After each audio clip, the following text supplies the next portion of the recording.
Hello friend, welcome to मिन blog. आज चाहिँ यो के बनाएको भन्ने सोच्दै हुनुहुन्छ होला। मैले चाहिँ आज स्पेसल चिया बनाएको। मैले चाहिँ कति दिनपछि एउटा चाहिँ मैले फेसबुकमा रेसिपी देखेको थियो अनि त्यसैले मैले चाहिँ चियाको रेसिपी देखेको त्यो पनि मटकावाला चियाको रेसिपी देखेको थियो। चाहिँ ट्राई गर्ने मन लाग्यो अनि हामी साँझको टाइममा सधैँ चिया खान्छौँ। मैले चाहिँ मम्मीहरूलाई भनेर यो चिया बनाउन सुरु गरेँ अनि हेर्दै हुनुहुन्छ होला मैले चाहिँ के हालेँ।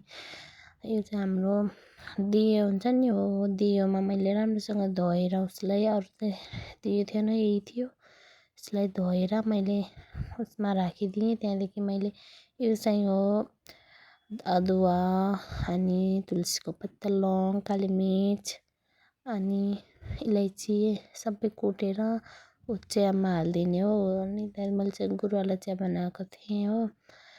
अनि मैले चाहिँ 3 चम्मच हालेँ। त्यहाँदेखि त्यो चियालाई चाहिँ राम्रोसँग उम्लन दिनुपर्छ। मैले चाहिँ फर्स्ट टाइम बनाएको यो चिया कस्तो हुन्छ भनेर बनाएको। लास्ट टाइम मिठो थियो यो चिया चाहिँ।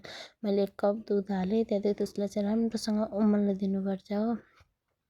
उसलाई राम्रोसँग उमालेर जति उमाल्यो उति मिठो हुन्छ चिया।